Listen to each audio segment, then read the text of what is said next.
آپ کو اور مجھے اس چیز کے لیے اب سنجیدہ ہونا ہے. بہت سارے گنہگار تاریکی میں ہیں، بدی میں ہیں، گناہ میں ہیں. ہمیں ان تک پہنچنا ہے اور ہمیں انہیں یسوع مسیح کے پاس لانا ہے. میں اندریاس کے بارے میں پڑھ رہا تھا. بڑے زبردست کریکٹر ہے اس کا. بڑی مختصر سی اس کے بارے میں انفارمیشن بائبل میں ہے، لیکن جہاں 2-3 دفعہ اس کا ذکر ہے، اندریاس لوگوں کو یسوع کے پاس لے کر آتا ہے. واہ جی واہ.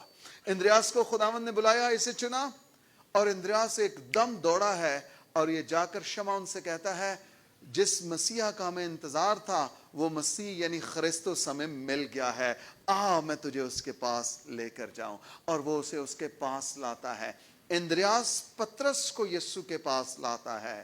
اور پھر آپ دیکھیے کہ پطرس کا کردار کیا ہے بائبل مقدس میں. یہ یسوع کے شاگردوں میں آیا، نہ صرف شاگردوں میں بلکہ یہ انر سرکل میں تھا یسوع کے. پطرس، یعقوب اور یوحنا، یہ 3 خاص لوگ تھے جن کو یسوع اپنے ساتھ ساتھ رکھتا تھا جہاں کہیں کسی خاص کام کے لیے جاتا تھا.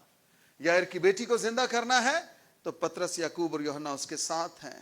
جب متی 17 باب میں یسوع کی حیت بدل گئی، اس کی شکل و صورت بدل گئی، سفید براق، سفید پوشاک اس کو ملی، مطلب اس کا چہرہ بالکل جلالی ہو گیا، اور اس وقت بھی پطرس، یعقوب اور یوحنا اس کے ساتھ. آپ کو آئیڈیا نہیں ہے کہ جس کو آپ خداوند کے پاس لے آئیں گے وہ خداوند کی حضوری میں اس کے گھر میں کتنی بڑی خدمت کا سبب بن سکتا ہے.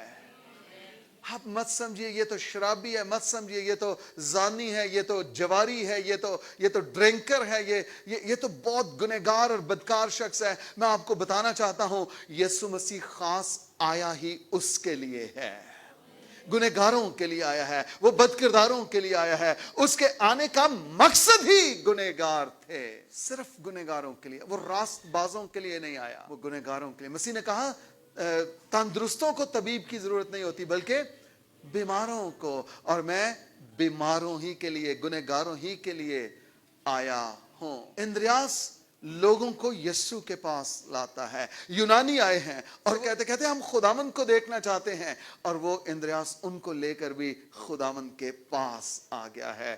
ونڈرفل. آپ اس سال میں کتنے لوگوں کو مسیح کے پاس لے کر آئے ہیں؟